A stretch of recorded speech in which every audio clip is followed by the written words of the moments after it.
Hello friends, welcome to my YouTube channel. तो कैसे हैं आप लोग? आई होप आप लोग अच्छे होंगे।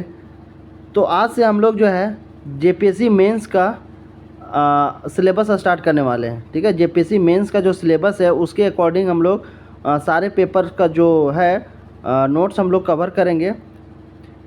पेपर 3, पेपर 4, 5 और 6, ये चारों पेपर का जो है हम लोग अकॉर्डिंग टू सिलेबस कवर करने का कोशिश करेंगे। तो आज हम लोग पेपर 6 जो कि साइंस एंड टेक्नोलॉजी से, इसमें जो है 4 ग्रुप बटा हुआ है। फिजिकल साइंस, इन्वायरमेंट और भी तरह तरह के जो है साइंस टेक्नोलॉजी। तो साइंस एंड टेक्नोलॉजी में जो है 4 ग्रुप बटा हुआ है, जिसमें फिजिकल साइंस आज हम लोग पढ़ने वाले हैं। ठीक है, फिजिकल साइंस का जो टॉपिक जो मेंशन है जेपीएससी के सिलेबस में, तो उसको हम लोग आज कंप्लीट करेंगे। जेपीएससी का सिलेबस मेंस का अगर सिलेबस देखेंगे पेपर 6 का, तो उसमें आपको फिजिक्स वाला जो सेक्शन है उसमें दिखेगा स्पीड पढ़ना है, displacement, velocity, work, energy, power, ये सारी चीज़ें जो है डिटेल्स में पढ़नी है। तो आज हम लोग उसी को कंप्लीट करेंगे। तो 1 बाय 1 जो है आप लोगों को बिल्कुल सिलेबस के अकॉर्डिंग आप लोगों को चीज़ें कराई जाएगी इस यूट्यूब चैनल पे। तो बिल्कुल इस यूट्यूब चैनल से आप लोग जुड़ जाएं ताकि आप लोगों को जो है फ्री में कंटेंट मिले। तो चलिए स्टार्ट करते हैं। पहला है स्पीड। ठीक है, आज का पहला टॉपिक है स्पीड। स्पीड क्या होता है? ठीक है, स्पीड क्या होता है? स्पीड जिसे हिंदी में दूरी कहा जाता है। स्पीड का मतलब होता है दूरी। तो स्पीड का अगर जो सिंपल डिफिनेशन रखे कहा जाए, देखिए चीज़ों को मैं जो है बहुत सिंपल रखा हूँ। सिंपल लैंग्वेज है, सिंपल वर्ड है, ताकि चीज़ें जो है बहुत ही क्लियरली आसानी से आप लोगों को समझ में आ जाए। तो स्पीड का जो है सिंपल डिफिनेशन की अगर हम बात करें तो स्पीड होता है distance covered bye a body in unit time is called speed. ठीक है, इसका डिफिनेशन ये हुआ कि किसी भी ऑब्जेक्ट के द्वारा, किसी भी बॉडी के द्वारा जो डिस्टेंस कवर किया जाता है इन्हें यूनिट टाइम, उसी को स्पीड कहा जाता है। जैसे मान के चलिए कि कोई बॉडी है, कोई ऑब्जेक्ट है, पॉइंट ए से कोई पॉइंट बी तक जाता है। ठीक है, पॉइंट ए से जो है पॉइंट बी तक कोई object at time T second पे, ठीक है, टाइम टी यानी 2 सेकेंड पे मान लिया हम लोग, कंसीडर कर लिए कि कोई ऑब्जेक्ट ए पॉइंट से बी पॉइंट पे जाता है। ठीक है, कोई ऑब्जेक्ट जो है, कोई बॉडी पॉइंट ए से बी पॉइंट तक जाता है और जाने में कितना सेकेंड लेता है? 2 सेकेंड लेता है, हम लोग कंसीडर कर लिए। तो ए पॉइंट से बी पॉइंट जाने में जितना वो डिस्टेंस कवर किया, ठीक है, ए से बी में जाने के दरमियान जितना वो दूरी कवर किया और जितना समय लिया, उसी को जब हम डिवाइड कर देंगे तो वही क्या कहलाएगा? स्पीड कहलाएगा। वही चीज़ को यहाँ पे लिखा गया है। स्पीड जो होता है डिस्टेंस कवर्ड बाय बॉडी या object in a unit time is called speed. Speed का फॉर्मूला की अगर हम बात करें तो क्या हो जाएगा? Speed is equal to total distance travel या total distance covered by object.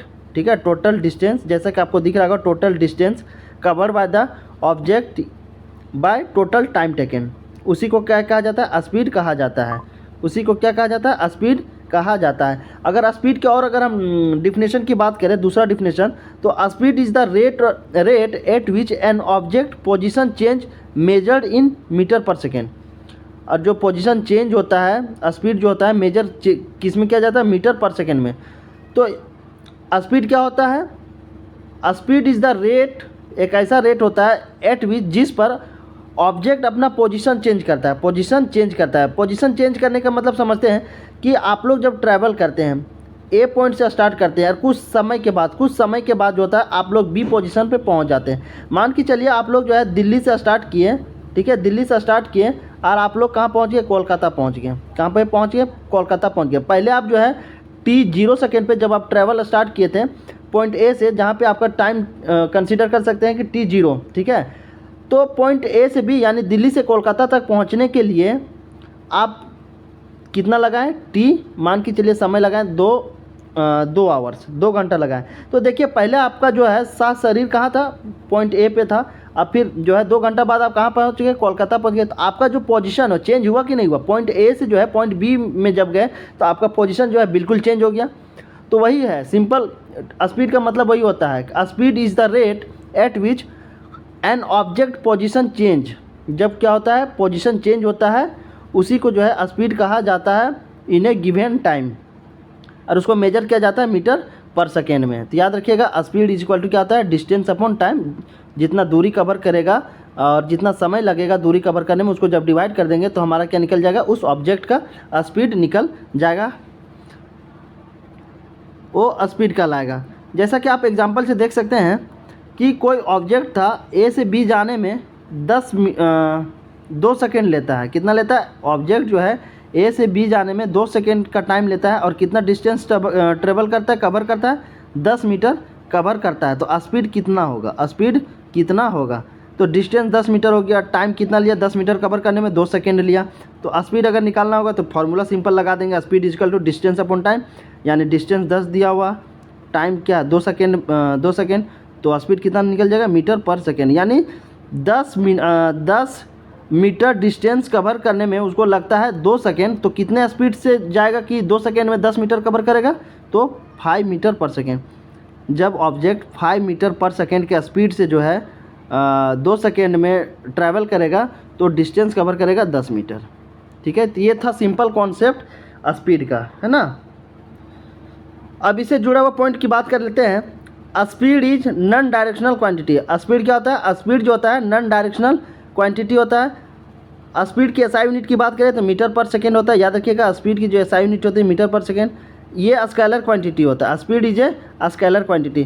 तो मैं एक चीज़ बता दूं आप लोगों को कि जो फिजिकल क्वांटिटी होता है, ठीक है, जो फिजिकल क्वांटिटी होती है वो 2 तरह के फिजिकल क्वांटिटी होते हैं।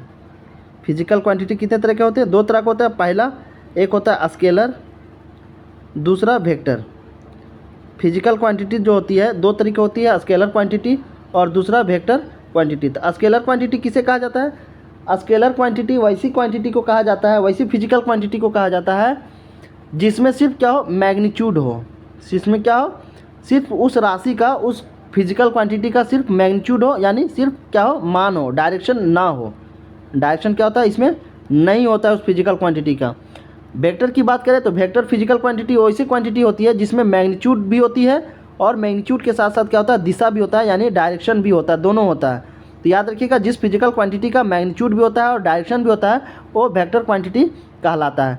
तो स्पीड जो है, स्पीड क्या है? स्केलर क्वांटिटी है। इसमें सिर्फ जो है इसमें सिर्फ मैग्नीट्यूड होता है, डायरेक्शन जो होता है डिफाइन नहीं होता है। डायरेक्शन जो होता है फिक्स नहीं होता है, डिफाइन नहीं होता है, ओनली मैग्नीट्यूड होता है। इसीलिए जो है speed is a scalar quantity. Speed can only be positive. Speed जो होगा वो पॉजिटिव सिर्फ होगा। स्पीड जो है ना नेगेटिव हो सकता है और ना ही जीरो हो सकता है। ठीक है, याद रखिएगा, स्पीड जो है ओनली क्या होगा? पॉजिटिव होगा। ये तो था स्पीड से रिलेटेड चीज़ें। आई होप आप लोग समझ गए होंगे कि स्पीड क्या होता है, स्पीड से रिलेटेड कॉन्सेप्ट क्या है। सिंपल सा कॉन्सेप्ट है, आप लोग इसको जो है 7-8 से ही पढ़ते आ रहे होंगे। नेक्स्ट टॉपिक है डिस्प्लेसमेंट। नेक्स्ट टॉपिक क्या है? डिस्प्लेसमेंट। कि डिस्प्लेसमेंट क्या होता है, जिसे विस्थापन कहा जाता है। हिंदी में क्या कहा जाता है? विस्थापन।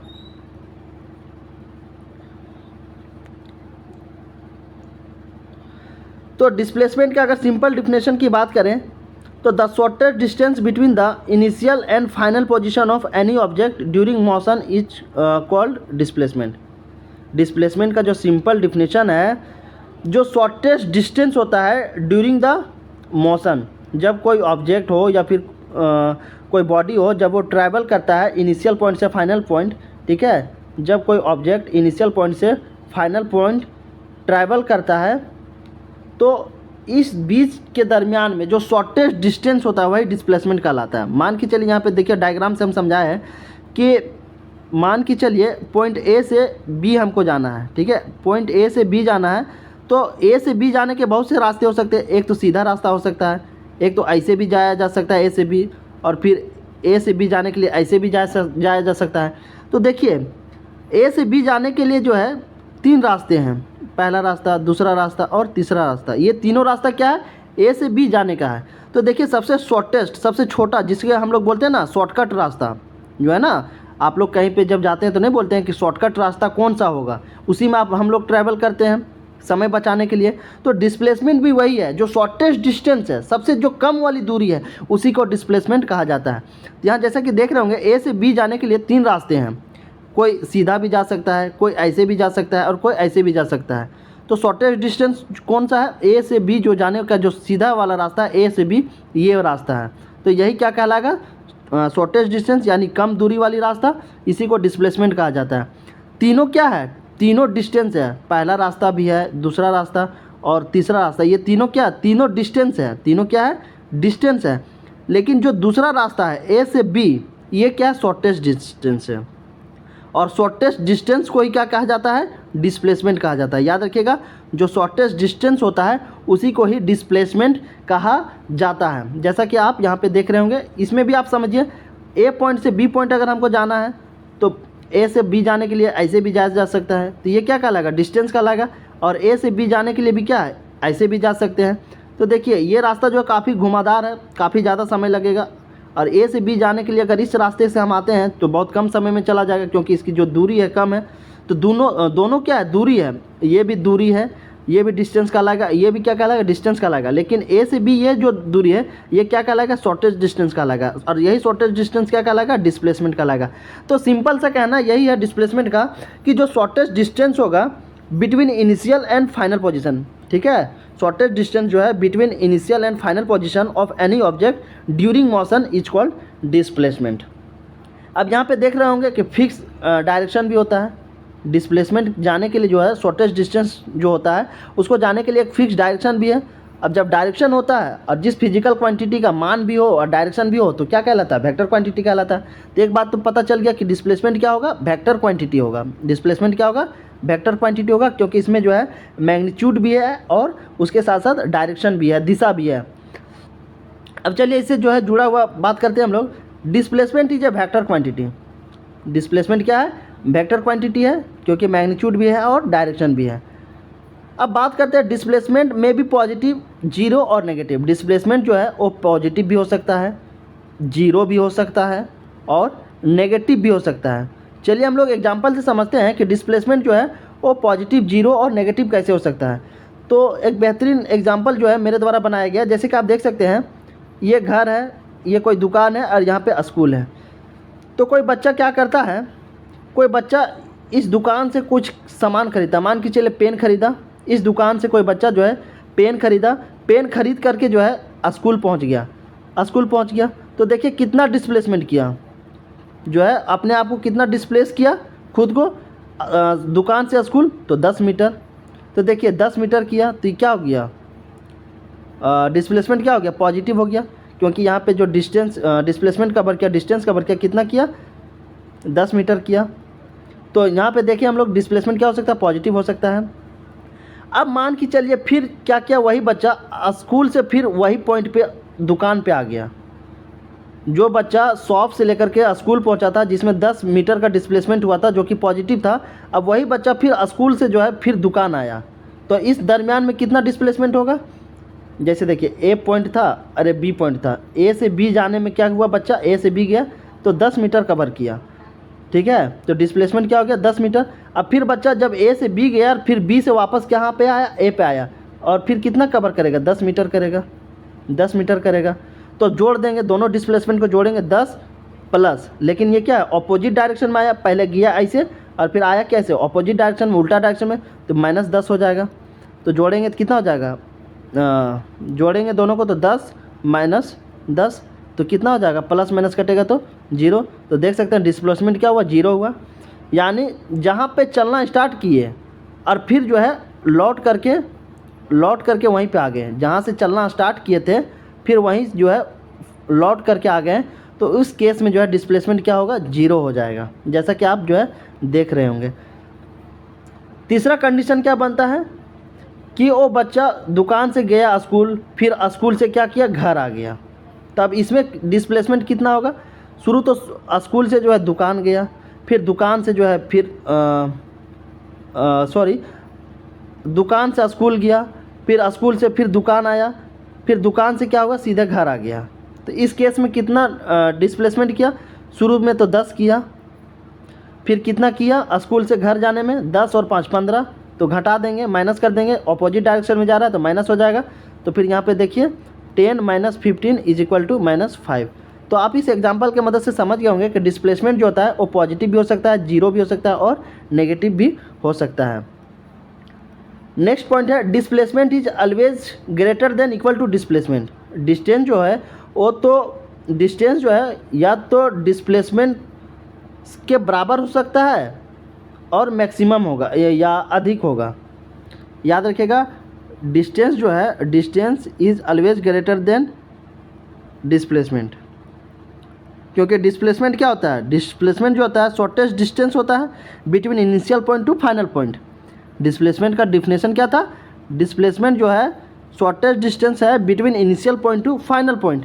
तो डिस्टेंस जो होगा हमेशा क्या होगा, ग्रेटर देन होगा डिस्प्लेसमेंट से, या फिर इक्वल हो सकता है और हमेशा ग्रेटर देन होगा।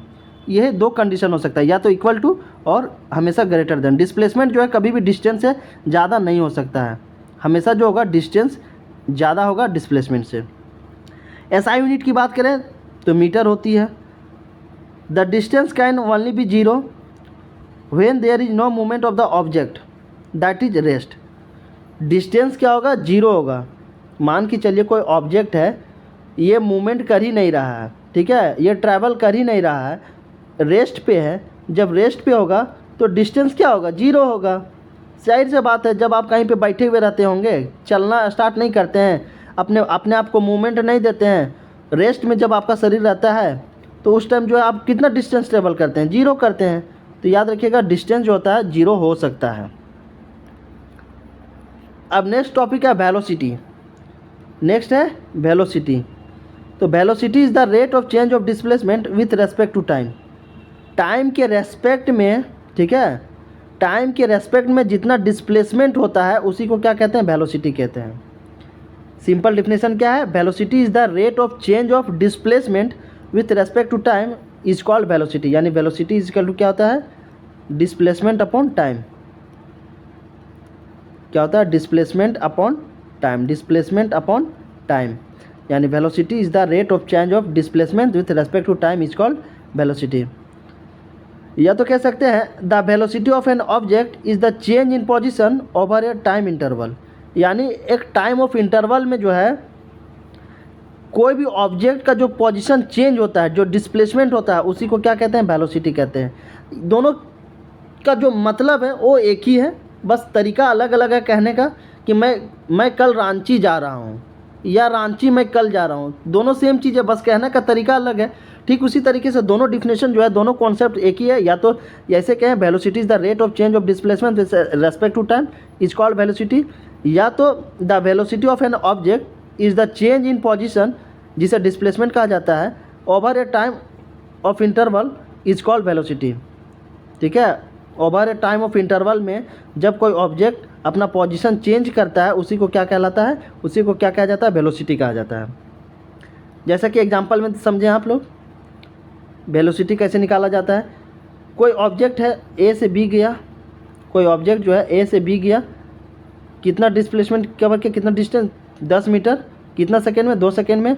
तो वेलोसिटी अगर निकालने की बात करें तो वेलोसिटी कैसे निकलेगा, डिस्प्लेसमेंट बाय टाइम। तो डिस्प्लेसमेंट कितना, 10 मीटर पर सेकेंड, टाइम है डिस्प्लेसमेंट क्या है, 10 मीटर है, और टाइम कितना लगा, 2 सेकेंड लगा। तो वेलोसिटी कितना हो जाएगा, 5 metre per second, 5 metre per second. Velocity can be either positive, negative और जीरो। याद रखिएगा वेलोसिटी जो है वो पॉजिटिव भी हो सकता है, पॉजिटिव भी हो सकता है, नेगेटिव भी हो सकता है और जीरो हो सकता है। तो समझते हैं पॉजिटिव कब होगा, नेगेटिव कब होगा और जीरो कब होगा। क्योंकि वेलोसिटी इज इक्वल टू क्या होता है, डिस्प्लेसमेंट अपॉन टाइम। वेलोसिटी जो होता है डिस्प्लेसमेंट अपॉन टाइम। तो जब डिस्प्लेसमेंट हमारा पॉजिटिव होगा तो हमारा वेलोसिटी भी क्या होगा, पॉजिटिव होगा। और अगर डिस्प्लेसमेंट जो है जीरो होगा तो वेलोसिटी भी हमारा क्या होगा, जीरो होगा। डिस्प्लेसमेंट जब होगा जीरो होगा, डिस्प्लेसमेंट जीरो होगा तो वेलोसिटी भी क्या होगा, जीरो होगा। जैसे ऐसे समझिए, जब आप कोई बॉल को, क्या है, जब कोई बॉल को आसमान की ओर फेंकते हैं, आसमान की ओर फेंकते हैं, तो एक ऐसा टाइम आता है जहाँ पे बॉल जो है ऊपर जाने के बाद रुक सा जाता है, फिर वो फाइनली नीचे आता है। तो बॉल जो है एक निश्चित टाइम पे एक निश्चित हाइट पे पहुँचता है। उसके बाद पहुँचने के बाद जो होता है बॉल रेस्ट पे पहुँच जाता है। बॉल क्या हो जाता है, रेस्ट हो जाता है। बॉल क्या हो जाता है, रेस्ट हो जाता है। जब बॉल रेस्ट हो जाता है ऊपर में तो उस टाइम जो होता है वेलोसिटी क्या हो जाता है, वेलोसिटी जीरो हो जाता है। तो जब कोई बॉल को आसमान की ओर यानी ऊपर की ओर फेंका जाता है तो एक ऐसा टाइम आता है जहाँ पे बॉल जो है मैक्सिमम हाइट को अचीव कर लेता है। मैक्सिमम हाइट अचीव करने के बाद जो बॉल होता है रेस्ट पे चला जाता है, रेस्ट पोजीशन पे होता है। तो रेस्ट पोजीशन के टाइम में जो बॉल का जो वेलोसिटी होता है वो जीरो होता है। ठीक है, इस कंडीशन में आप समझ रहे होंगे कि वेलोसिटी क्या हो सकता है, जीरो भी हो सकता है पॉजिटिव भी हो सकता है और नेगेटिव भी हो सकता है। नेगेटिव कब होगा? जब डिस्प्लेसमेंट नेगेटिव होगा। जब डिस्प्लेसमेंट क्या होगा? जब नेगेटिव होगा। तो इस कंडीशन में जो है आपका वेलोसिटी भी क्या होगा? नेगेटिव होगा। और बता दिया डिस्प्लेसमेंट कब डिस्प्लेसमेंट जो होता है ये तो आपका पॉजिटिव भी हो सकता है, नेगेटिव भी हो सकता है और जीरो भी हो सकता है। ऊपर एग्जांपल में बताएं डिस्प्लेसमेंट जब पढ़ा रहे हैं तो उसमें बता दिया डिस्प्लेसमेंट जो है पॉजिटिव भी हो सकता है, नेगेटिव भी हो सकता है और जीरो भी हो सकता है। कैसे हो सकता है? एग्जांपल के थ्रू बता दिए। उसी तरीके से जो वेलोसिटी होता है वो भी पॉजिटिव, नेगेटिव और जीरो भी हो सकता है। अब ये वेक्टर क्वांटिटी है। वेलोसिटी क्या है? वेक्टर क्वांटिटी है, क्योंकि वेलोसिटी में भी जो है क्या होता है? Magnitude as well as direction होता है। एसआई यूनिट की बात करें तो मीटर पर सेकेंड होता है। वेलोसिटी की जो एसआई यूनिट होती है मीटर पर सेकेंड होती है। तो यूनिट एंड मेजरमेंट भी पढ़ना है। जेपीएससी का सिलेबस देखेंगे तो यूनिट एंड मेजरमेंट भी पढ़ना है। तो इसका भी जो है नोट्स आप लोगों को पीडीएफ प्रोवाइड कर दिया जाएगा और बिल्कुल बेहतरीन तरीके से जो है इसका भी क्लास आप लोगों को दिया जाएगा। तो वेलोसिटी का नेक्स्ट पॉइंट क्या है? An object has negative velocity of its position is changing in negative direction as time increase. जैसा कि आप देख रहे होंगे कि जो है टाइम के अकॉर्डिंग किस तरीके से जो है ऑब्जेक्ट का जो वेलोसिटी है चेंज हो रहा है। टाइम के रेस्पेक्ट में किसी भी ऑब्जेक्ट का जो है वेलोसिटी कैसे चेंज हो रहा है वो डायग्राम के मदद से देख रहे होंगे। टाइम बढ़ रहा है तो वेलोसिटी भी क्या है? पॉजिटिवली इंक्रीज कर रहा है। इसीलिए इस ग्राफ को क्या कहेंगे? Object moving with positive velocity. अब इसमें देख रहे होंगे टाइम के रेस्पेक्ट में क्या है? टाइम के रेस्पेक्ट में वेलोसिटी क्या हो रहा है? डिक्रीज हो रहा है। इसलिए ये जो है ऑब्जेक्ट मूविंग नेगेटिव वेलोसिटी है। आप डायग्राम की मदद से बहुत ही बेहतरीन तरीके से भली भांति समझ रहे होंगे। अब बात करते हैं difference between speed and velocity. Speed और वेलोसिटी के बीच में क्या बेसिक डिफरेंस है? आई होप आप लोग जो है स्पीड और वेलोसिटी को बेहतरीन तरीके से समझ गए होंगे। तो आपको डिफरेंस बताने में कोई ज़्यादा प्रॉब्लम होनी नहीं चाहिए। स्पीड क्या है? The distance travel by moving body per unit time is called speed. बता दिए। स्केलर क्वांटिटी है, ये जीरो ये नहीं हो सकता है। स्पीड जो है जीरो नहीं हो सकता है। स्पीड क्या होगा? हमेशा पॉजिटिव होगा। स्पीड क्या होता है? डिस्टेंस अपॉन टाइम होता है। वेलोसिटी की बात करें तो distance travel by moving body in a particular direction per unit time is called velocity. और वेलोसिटी क्या होता है? पार्टिकुलर डायरेक्शन में होता है, एक फिक्स डायरेक्शन में क्या करता है? ट्रैवल करता है कोई भी ऑब्जेक्ट। इसीलिए क्या हो गया? वेक्टर क्वांटिटी हो गया, क्योंकि इसमें जो है मैग्नीट्यूड और डायरेक्शन भी शो होता है। ये जीरो हो सकता है। वेलोसिटी क्या होगा? जीरो हो सकता है। जैसा कि आप लोगों को बताया जब डिस्प्लेसमेंट जीरो होगा तो वेलोसिटी भी क्या होगा? जीरो होगा। Velocity can be positive negative, ये भी हो सकता है। ठीक है, वेलोसिटी क्या होता है? पॉजिटिव नेगेटिव और जीरो होगा, वो बता दिए ऊपर में। एसआई यूनिट की बात करें तो मीटर पर सेकेंड होता है। दोनों का जो एसआई यूनिट होता है मीटर पर सेकेंड ही होता है। अब नेक्स्ट बात करते हैं हम लोग ग्रेविटी। ग्रेविटी क्या होता है? तो आई होप जो है ग्रेविटी से रिलेटेड जो चीज़ें हैं आप लोग बहुत ही बेहतरीन समझते होंगे भली बात ही, क्योंकि ये जो है डेली लाइफ में हम लोग इस फिनोमिना को देखते हैं और इससे जो है आप लोग भली भांति परिचित हैं। तो ग्रेविटी का जो खोज करने वाले थे वो कौन थे? सर आइजैक न्यूटन चचा जो थे वही ग्रेविटी की खोज किए थे। जब एक सेब के पेड़ के नीचे बैठे हुए थे तो जब सेब टूट करके पेड़ से नीचे गिरा तब न्यूटन चचा का दिमाग घूमा कि आखिर ये जो सेब टूटा तो नीचे ही क्यों गिरा, ऊपर की ओर नहीं गया, क्यों नहीं गया। इस फिनोमिना को देखते हुए जो न्यूटन है वो ग्रेविटी के खोज कर दिए और फिजिक्स में इसको ऐड कर दिया और जिसे हम लोगों को पढ़ना पड़ रहा है। तो चलिए ग्रेविटी का हम लोग समझते हैं। तो the attracting force that exist between any two bodies in the universe can be turn as gravitational force. जब हम लोग कोई ऑब्जेक्ट को ऊपर की ओर फेंकते हैं और फिर वापस क्या होता है? नीचे की ओर आता है अर्थ पे, क्यों? Due to gravitational force. ये तो सभी लोग को पता होगा। जब कोई ऑब्जेक्ट जो होता है एक दूसरे को क्या करता है? अट्रैक्ट करता है, क्यों? Due to gravitational force. तो ऊपर का फेंका हुआ वस्तु, ऊपर आसमान की ओर फेंका हुआ वस्तु जो है कुछ समय के बाद नीचे वापस आ जाता है ड्यू टू ग्रेविटेशनल फोर्स। तो वही कह रहा है कि the attracting force that exist between any two bodies in the universe can be term as gravitational force. या कह सकते हैं the force of attraction that moves the body towards the centre of earth is called gravity और gravitational force. जैसा कि बताया कि ऊपर का फेंका हुआ सामान जो है नीचे की ओर आता है, क्यों? क्योंकि जो है सेंटर ऑफ जो अर्थ होता है, सेंटर ऑफ अर्थ जो होता है अपनी ओर क्या करता है, उस ऑब्जेक्ट को खींचता है ड्यू टू ग्रेविटी के कारण। उसी को जो है ग्रेविटेशनल फोर्स कहा जाता है। या फिर कह सकते हैं ग्रेविटेशनल फोर्स जो होता है, ग्रेविटी जो होता है ये इनविजिबल फोर्स होता है, नहीं दिखने वाला फोर्स होता है। जब हम लोग कोई ऑब्जेक्ट को ऊपर फेंकते हैं फिर नीचे आते हैं, तो ऊपर से नीचे आने का जो फिनोमिना होता है, क्या हम लोग देख पाते हैं कि किसके वजह से आ रहा है? नहीं देख पाते, लेकिन कुछ तो ऐसा फिनोमिना हो रहा है, कुछ तो ऐसा फिजिकल इंसिडेंट हो रहा है, घटना हो रहा है, जिसके वजह से जो है ऑब्जेक्ट क्या हो रहा है, फाइनली अर्थ पे नीचे आ रहा है। तो वही बोल रहा है gravity is an invisible force, यानी नहीं दिखने वाला फोर्स है जो कि पुल ऑब्जेक्ट टुवार्ड्स ईच अदर, जो कि जो है अपने और क्या करता है, एक दूसरे की ओर खींचता है। तो यही था ग्रेविटेशनल फोर्स। अब नेक्स्ट बात करते हैं Newton's gravity law. Newton's gravity law क्या है? तो न्यूटन ग्रेविटी लॉ कहता है कि कोई ऑब्जेक्ट है जिसका मास m1 है और दूसरा का मास m2 है, दोनों फोर्स क्या कर रहा है, F1 और F2 से एक दूसरे को क्या कर रहा है, अट्रैक्ट करने की कोशिश कर रहा है। दो ऑब्जेक्ट है जिसका मास m1 है m2 है, और ये दोनों के बीच का जो डिस्टेंस है, दोनों ऑब्जेक्ट के बीच का जो दूरी है वो r है।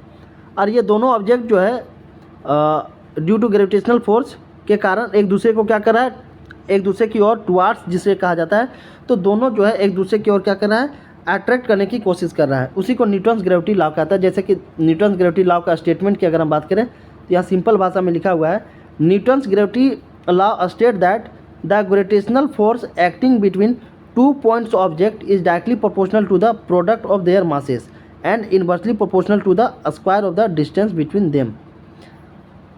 क्वेश्चन कह रहा है कि ये जो फोर्स ऑफ अट्रैक्शन है, ठीक है, ये जो ग्रेविटेशनल फोर्स ऑफ अट्रैक्शन है जो दोनों ऑब्जेक्ट के बीच में लग रहा है, वो डायरेक्टली प्रोपोर्शनल होगा m1 m2, दोनों का जो ऑब्जेक्ट होगा उसका डायरेक्टली प्रोपोर्शनल होगा। डायरेक्टली प्रोपोर्शनल कहने का मतलब है कि f is directly proportional to m1 m2। अगर दोनों ऑब्जेक्ट का मास m1 और m2 का मास अगर बढ़ेगा तो फोर्स ऑफ अट्रैक्शन जो होगा दोनों के बीच में ये भी बढ़ेगा। अगर ऑब्जेक्ट का मास घटेगा तो फोर्स ऑफ अट्रैक्शन जो होगा, फोर्स ऑफ ग्रेविटी जो होगा, ये भी क्या होगा, घटेगा। तो डायरेक्टली का मतलब यही होता है। डायरेक्टली प्रोपोर्शनल का मतलब क्या होता है कि अगर एक फिजिकल क्वांटिटी बढ़ेगा तो दूसरा भी फिजिकल क्वांटिटी क्या होगा, उसी के रेस्पेक्ट में बढ़ेगा। और अगर दूसरा फिजिकल क्वांटिटी घट रहा है, डिक्रीज हो रहा है, तो दूसरा फिजिकल क्वांटिटी क्या है, ये भी उसी के रेस्पेक्ट में क्या होगा, डिक्रीज होगा। इसी को कहा जाता है डायरेक्टली प्रोपोर्शनल। और इनवर्सली प्रोपोर्शनल किसका है, inversely proportional to the square of the distance between them. ये जो स्क्वायर डिस्टेंस है, दोनों के बीच का जो दूरी है r, तो इसी का स्क्वायर डिस्टेंस का जो है फोर्स ऑफ अट्रैक्शन जो है इनवर्सली प्रोपोर्शनल होता है। कहने का मतलब है कि फोर्स जो है इनवर्सली प्रोपोर्शनल जो है किसका है, आर स्क्वायर का। यानी आर स्क्वायर, यानी दोनों के बीच का दूरी अगर घटेगा, दोनों के बीच का जो है दूरी घटेगा, ये ऑब्जेक्ट जैसे जैसे एक दूसरे के बीच ज़्यादा क्लोज आएगा, यानी दूरी घटेगा, ये डिस्टेंस जो है जब घटाएगा, ये डिस्टेंस जो है दोनों के बीच का दूरी जब घटेगा तो ये दोनों ऑब्जेक्ट क्या होगा, एक दूसरे का क्लोज आएगा, पास आएगा। जब दोनों पास आएगा तो फोर्स ऑफ अट्रैक्शन बढ़ेगा। तो वही कह रहा है इनवर्सली प्रोपोर्शनल किसका है, square of the distance between them. यानी आर का जो वैल्यू घटेगा, यानी दोनों के बीच का डिस्टेंस अगर घटेगा तो फोर्स ऑफ अट्रैक्शन जो होगा वो बढ़ेगा। और अगर ये बढ़ेगा तो ये क्या होगा, फोर्स ऑफ अट्रैक्शन घटेगा। जैसे इसे समझिए, दो दोस्त हैं, ठीक है, दो दोस्त हैं, दोस्त ए और दोस्त बी। जब दोनों बीच में क्लोज आएगा, दोनों के बीच का रिश्ता अच्छा होगा, तो दोनों का जो फोर्स ऑफ अट्रैक्शन बॉन्डिंग होगा क्या होगा, मजबूत होगा। जब दो दोस्त है हमेशा एक साथ रहेगा, एक दूसरे का क्लोज रहेगा, तो दोनों के बीच में बॉन्डिंग क्या होगा, मजबूत होगा। उसी तरीके से बोला जा रहा है कि जब डिस्टेंस इन लोगों के बीच में कब होगा, तो कम होगा, तो ग्रेविटेशनल फोर्स क्या होगा, फोर्स ऑफ अट्रैक्शन ज़्यादा होगा। और जब दो दोस्त होगा, दोनों के बीच में दूरी आ जाएगा, दरार आ जाएगा, दोनों एक दूसरे के साथ क्या होगा, अलग होगा। जब अलग होगा तो दोनों के बीच का जो होगा बॉन्डिंग क्या होगा, घटेगा। तो इसी से समझ सकते हैं कि अगर दोनों के बीच के जो दूरी को अगर बढ़ा देंगे तो फोर्स ऑफ अट्रैक्शन क्या होगा, बिल्कुल घट जाएगा दूरी। तो आई होप आप लोग जो है न्यूटन्स ग्रेविटी लॉ को समझ गए होंगे। तो इसका जो इक्वेशन है F1 F2 equal to G m1 m2 by r square, क्या है F1 F2 is equal to G m1 m2 by r square होता है, जहाँ पे m1 m2 क्या है, मास ऑफ द ऑब्जेक्ट है, मास ऑफ द बॉडी है। m1 m2 क्या है, मास ऑफ द बॉडी है। g क्या है, ग्रेविटेशनल कांस्टेंट है। r क्या है, डिस्टेंस बिटवीन देम है। g क्या है, यहाँ पे जो इक्वेशन हम लिखे हैं F1 F2 is equal to G m1 m2 upon r square. g क्या है, यूनिवर्सल ग्रेविटेशनल कांस्टेंट है, जिसका वैल्यू कितना होता है 6.67 इंटू 10⁻11 न्यूटन मीटर स्क्वायर पर kg स्क्वायर। ठीक है, याद रखिएगा g का वैल्यू।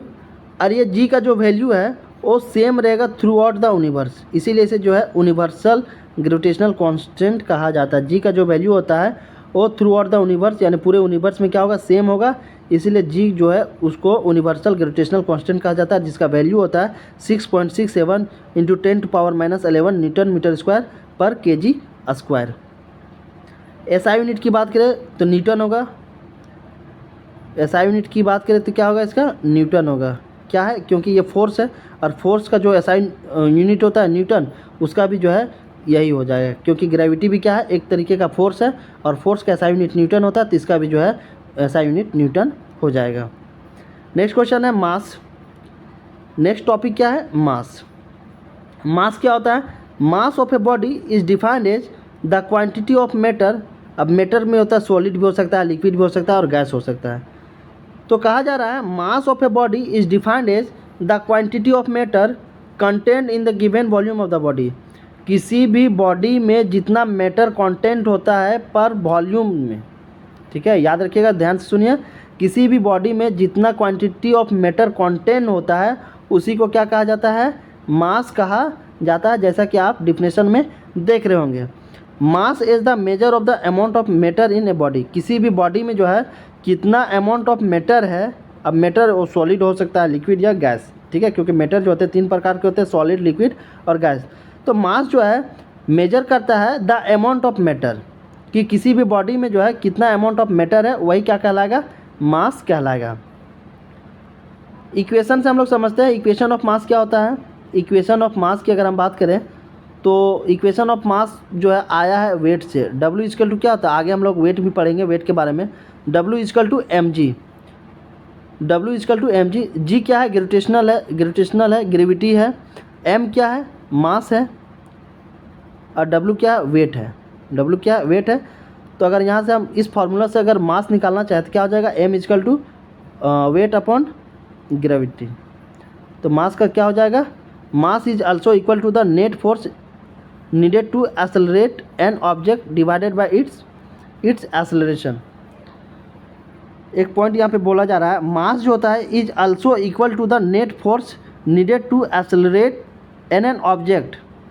कोई भी ऑब्जेक्ट को जो है उस ऑब्जेक्ट को एक्सेलरेट करने के लिए, एक्सेलरेशन देने के लिए जितना नेट फोर्स अप्लाई करना पड़ता है उसी को क्या कहते हैं, मास कहते हैं। ठीक है, किसी भी बॉडी को जो है, किसी भी ऑब्जेक्ट को उसमें एक्सेलरेशन जनरेट करने के लिए जितना नेट फोर्स उस पर अप्लाइड किया जाता है, लगाया जाता है, उसी को क्या कहा जाता है, मास कहा जाता है। तो लिख सकते हैं मास इज इक्वल टू क्या हो सकता है, फोर्स अपॉन मास क्या हो सकता है, फोर्स अपॉन जो है एक्सेलरेशन, ये हो गया। ठीक है, mass is equal to F/A। ठीक है, आई होप आप लोग जो है मास समझ गए होंगे। मास की SI यूनिट की बात करें तो किलोग्राम होता है।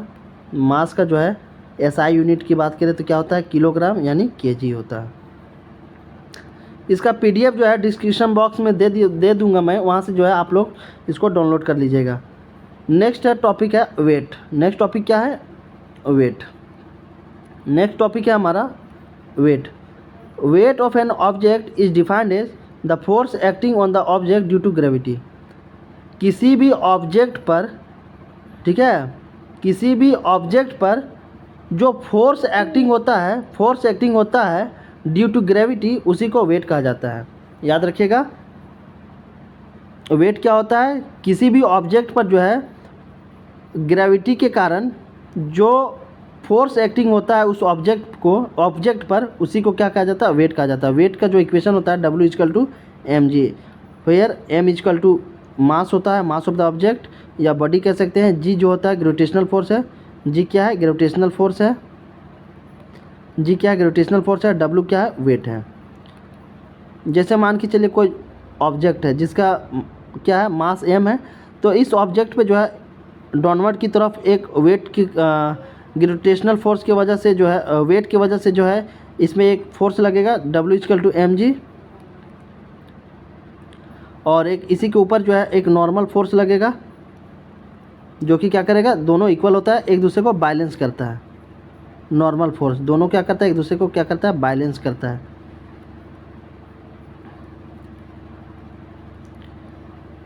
ये क्या है, वेक्टर क्वांटिटी है, क्योंकि इसमें मैग्नीट्यूड भी होता है और डायरेक्शन भी होता है। एसआई यूनिट की बात करें तो न्यूटन होता है। वेट का जो एसआई यूनिट होता है क्या होता है, न्यूटन होता है, क्योंकि वेट भी जो है ये एक तरीके का क्या है, फोर्स है कि किसी भी बॉडी में जो है कितना फोर्स लग रहा है ड्यू टू ग्रेविटी की वजह से किसी भी ऑब्जेक्ट पर कितना फोर्स जनरेट हो रहा है, उसी को क्या कहा जाता है, वेट कहा जाता है। इसीलिए इसका जो है एसआई यूनिट क्या होगा, न्यूटन होगा। और ये वेक्टर क्वांटिटी है क्योंकि इसमें मैग्नीट्यूड भी होता है और डायरेक्शन भी होता है। अब ये जो है difference between mass and weight है, दिया गया है बिल्कुल वही चीज़ें जो ऊपर में बताए, वही चीज़ों को जो है यहाँ पे लिखा गया है सिंपल फॉर्म में, तो देख सकते हैं आप लोग। मास क्या हो सकता है, जीरो नहीं हो सकता है, मास जो है कभी जीरो नहीं हो सकता है। Weight of a rigid body alters from a place to place and incline zero at the centre of the earth. Weight जो होता है रिजिड बॉडी का अल्टर करता है, प्लेस टू प्लेस जो होता है रिजिड बॉडी का वेट जो होता है डिफरेंट होता है, चेंज होता है, अल्टर होता है। रिजिड बॉडी कहने का मतलब होता है कि एक ऐसा बॉडी जब उस पर एक्सटर्नल फोर्स लगा जाए तो इसका शेप एंड साइज चेंज नहीं होता है, उसी को रिजिड बॉडी कहा जाता है। रिजिड बॉडी क्या कहा जाता है, जब एक ऐसा बॉडी जिसमें एक्सटर्नल फोर्स अप्लाई किया जाए और उसका शेप और साइज में चेंज ना हो, उसी को रिजिड बॉडी कहा जाता है। लेकिन यूनिवर्स में जो है कोई भी ऐसा रिजिड बॉडी नहीं है जिसका फोर्स अप्लाई करने पर जो है शेप एंड साइज चेंज नहीं होता, बिल्कुल चेंज होता है, भले ही नेग्लिजिबल चेंज होता है लेकिन ज़रूर चेंज होता है। लेकिन दुनिया में कोई भी ऐसा बॉडी नहीं है जो कि रिजिड बॉडी है, लेकिन हम लोग कंसिडर करते हैं कि रिजिड बॉडी है क्योंकि चेंज इतना कम होता है जिसको हम लोग नेगलेक्ट कर सकते हैं। इसीलिए जो है रिजिड बॉडी को हम लोग कह सकते हैं कि एग्जिस्टेंस है लेकिन रियल में एग्जिस्टेंस नहीं है। ठीक है। Mass does not change based on location. Mass जो होता है लोकेशन के आधार पर चेंज नहीं होगा। यूनिट की बात करें केजी और ग्राम होता है। Mass is a scalar quantity होता है, इसमें सिर्फ मैग्नीट्यूड होता है। वेट जो होता है can be zero based on the gravity acting upon. Weight जो होता है वो जीरो हो सकता है क्योंकि depend on the gravity upon acting upon at, कि उस पर कितना जो है ग्रेविटी एक्ट हो रहा है, ग्रेविटेशनल फोर्स कितना लग रहा है, उसके अकॉर्डिंग जो है वेट होगा। तो वेट कैन भी क्या हो सकता है, जीरो हो सकता है। वेट कैन भी जीरो। यूनिट की बात करें तो न्यूटन होता है। ये तो जो था बेसिक डिफरेंसेस था बिटवीन मास एंड वेट।